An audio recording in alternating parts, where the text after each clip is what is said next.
बेबाक लाइफ में बिहार के कांग्रेस के प्रभारी तथा पूर्व केंद्रीय मंत्री स्वर्गीय बीपी सिंह के मंत्रिमंडल काल में युवा मामलों के मंत्री, युवा और खेल मामलों के मंत्री रहे। फिर चंद्रशेखर जी जैसे प्रधानमंत्री के साथ वो रेल राज्य मंत्री रहे। बहुत कम उम्र में उन्होंने संसद का चेहरा देखा, मंत्री पद देखा और हमेशा किसानों के लिए काला हांडी जो उड़ीसा में है, किसानों की लड़ाई लड़ते रहे और बहुत संघर्ष करके उन्होंने ये मकाम पाया है। तो आज वो किसान रैली और किसानों के समर्थन में पूरे बिहार में घूमकर किसानों को जहां का मनोबल बढ़ा रहे हैं, ट्रैक्टर रैली कर रहे हैं, वहीं कांग्रेस को भी बिहार में जो कांग्रेस थोड़ी बिखर सी गई थी उसको जोड़ने में कामयाब होते दिख रहे हैं। उनका ये कहना है कि कामयाब कितना होंगे, मगर कांग्रेस एक बहुत बड़ी फौज है जो एक बार जरूर देश के लोगों के लिए उनकी तकदीर बदलेगी। मेरी ये कोशिश है बिहार में। आज उनके साथ बिहार प्रदेश कांग्रेस कमेटी के अध्यक्ष मदन मोहन झा जी भी थे, जो उनके साथ लगातार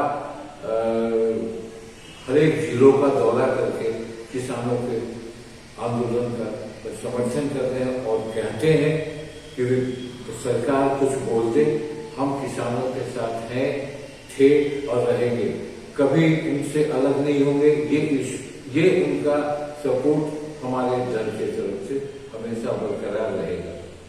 उनके साथ आज देखा मैंने पटना से और बिहार के बहुत इलाकों से लोग आए थे। उनके साथ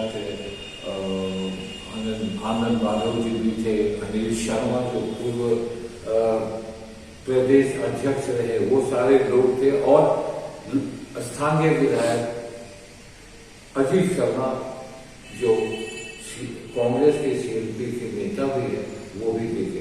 तो कांग्रेस को अभी क्या होगा, कांग्रेस की पकड़ कितनी मजबूत होगी, कैसा होगा कांग्रेस, ये अभी कह नहीं सकते, मगर ये प्रयास भक्त चरण दास जी ने जमीनी जरूर की है। और उन्होंने आंदोलन के बारे में क्या कहा है उन्होंने। नमस्कार, बेबाक लाइव में आपका स्वागत है। आज हमारे साथ कांग्रेस के बिहार के प्रभारी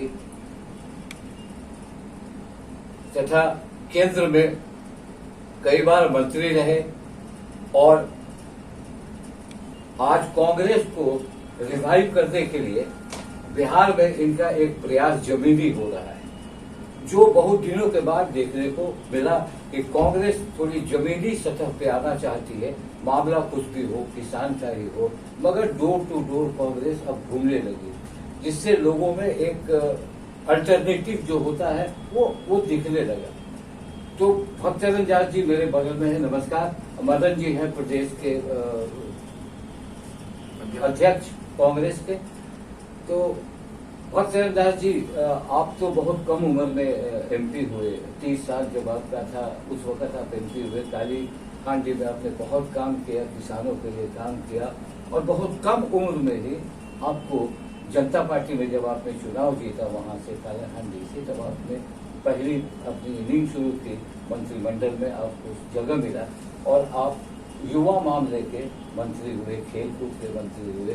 फिर आप चंद्रशेखर सिंह जो प्रधानमंत्री हुए, चंद्रशेखर जी जब प्रधानमंत्री हुए, तब आप उसमें रेल राज्य मंत्री हुए। आज आपको कांग्रेस आला कमान, कांग्रेस के लोगों ने विश्वास जताया और बिहार में एक अल्टरनेटिव देखा, क्योंकि बिहार में भी आप लोगों ने जो पहले जीतते थे वैसा आप नहीं जीते, मगर तब भी आपने 17 सीट हासिल किया और एक मजबूती के साथ लड़ाई लड़े। आप बताएं कि आपकी जो यात्रा हो रही है अभी बिहार में, आप क्या पा रहे हैं? किसान आंदोलन चरम पर है, किसान बैठे हुए हैं, उनको उनके से समझौता करने की बात सरकार नहीं कर रही है, वो लगातार बैठे हुए और ये आंदोलन धीरे धीरे सुलग रहा है।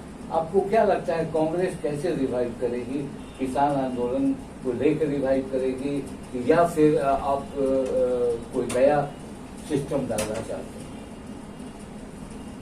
मैं आभार प्रकट करता हूँ, कृतज्ञ हूँ मेरे AICC के अध्यक्ष श्रीमती सोनिया गांधी जी और आदरणीय राहुल गांधी जी मुझे बिहार की प्रभारी बनाने का विश्वास किए और उनके विश्वास पर खड़ी रहना मेरे लिए आवश्यक है। और जहां तक मैं समझता हूं, कांग्रेस पार्टी का जन्म संघर्ष से हुआ था, संघर्ष और लोगों के बीच से हुआ। तो मैं बिहार की प्रभारी बनने के बाद शुरू से वही किया कि संघर्ष और लोगों के साथ रहकर कांग्रेस को बिहार में बनाया जा सकता है।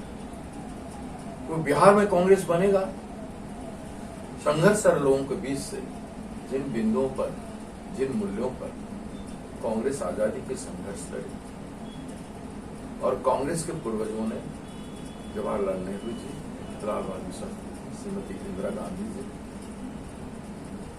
श्री राजीव गांधी जी, डॉक्टर मनमोहन सिंह जी और बहुत सारे पूर्वज, वल्लभ भाई पटेल जी और बाबा साहेब अम्बेडकर का संविधान का मार्गदर्शन, ऐसे बहुत कांग्रेस के निर्माताओं ने दिशा निर्देश करके इस देश को एक समृद्धशाली देश बनाया, देश की स्वतंत्रता, आजादी, मूल्यों को स्थापित किया।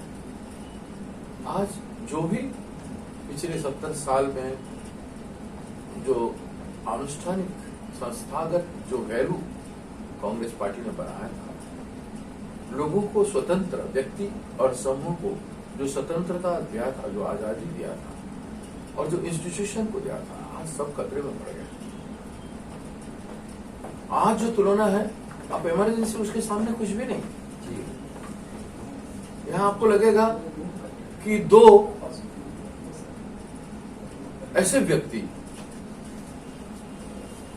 जिनका कोई योगदान भारत के इतिहास में अतीत में कभी नहीं रहा, उनका वैचारिक या संघर्ष में जीवन नहीं रहा, कोई मानवता के प्रति अवदान नहीं रहा, किसी न किसी प्रकार से वो सत्ता में आए और पूरे देश की सिस्टम को ही उठा के फेंक दी, मजदूर को सड़क पर छोड़ दिया लॉकडाउन में।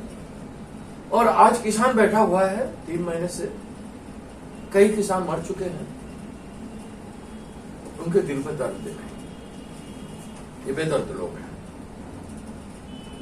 सरकारें लोकतंत्र में जनता के सामने झुकती है,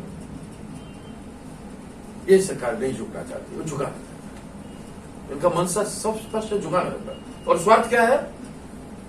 नहीं, जो 3 एक्ट है, ये 3 एक्ट में ये किसान का जमीन को छीनना चाहते हैं, MSP हटाना, मंडी हटाना, कॉन्ट्रैक्ट फार्मिंग में पूंजीपतियों को लाना, अंबानी अदानी को लाना, इसी एक्ट को हटा देना, एसेंशियल कमोडिटी एक्ट को हटा देना, खुला कर देना, ये होर्डिंग को बढ़ा देगा। ये सारे चीजें, व्यवस्था जो है, ये किसान, मजदूर और जनता को कमजोर कर देगा, गुलाम बना देगा। लोगों के पास कुछ रहेगा नहीं। सारा संपदा जो है, आज इंडस्ट्रियल संपदा, आज ग्रोथ का जितना पहलू है, उस पर अंबानी अदानी का कब्जा हो चुका है। वो लॉकडाउन में भी 3 गुना 4 गुना अपना पैसा बढ़ा चुके हैं, अपना पूंजी बढ़ा चुके हैं। और इसी समय में उनका नजर किसान की खेती पर है। खेती हमारे देश का सबसे बड़ा इंक्लूसिव ग्रोथ का कंट्रीब्यूशन होता है, जीडीपी को कंट्रीब्यूशन करता है। वो अगर खोखला हो गया, इन लोगों का हाथ में चला गया, जो लोग सब कुछ छीन चुके हैं और मोदी जी के जरिए छीन चुके हैं, तो ये देश गुलाम बनने से कोई नहीं रोक सकता। और गुलाम मुल्क में लंबे समय तक सत्ता में बने रहना बहुत आसान है। एक चीज और इसमें जुड़ा हुआ मामला पूछता हुआ से, जैसे किसान बैठे हुए हैं, पूरे देश के किसान, अगर लोग का कहना है कि पूरे देश के किसान उनके साथ नहीं है, मगर जब विपक्ष उनका साथ देती है तो फिर विपक्ष पर ये आरोप क्यों लगता है कि उनके साथ विपक्ष है, ये है देखिए, उनके जो किसान का दर्द को अगर समझ के वो किसान की बात मान लिए होते तो कांग्रेस अपना भूमिका में क्यों आती? हम मेजर पार्टी हैं देश के, हमें तो अपना भूमिका अदा करना है किसानों के हित में, मजदूरों के हित में, नागरिकों के हित में। तो कांग्रेस चुप नहीं बैठ सकता। हमारी नेता राहुल गांधी जी, इसलिए आप देख लीजिए कितने नेता आवाज उठा रहे हैं। एक नेता राहुल गांधी मुंह तोड़ जवाब दे रहे हैं, खुलेआम जम के कह रहे हैं हम किसान के साथ हैं, रहेंगे, किसान को झुकने नहीं देंगे और कांग्रेस पार्टी पूरा का पूरा कांग्रेस को समर्थन करेगा। ये बात स्पष्ट कर रहे हैं मेरे नेता और एक सच्चे नेता। मोदी भी एक झूठ का पहाड़ पर बैठा हुआ व्यक्ति, वो अगर इंसान होते तो किसान को सम्मान करते, किसान को असम्मान करेंगे, हम कैसे बर्दाश्त करेंगे?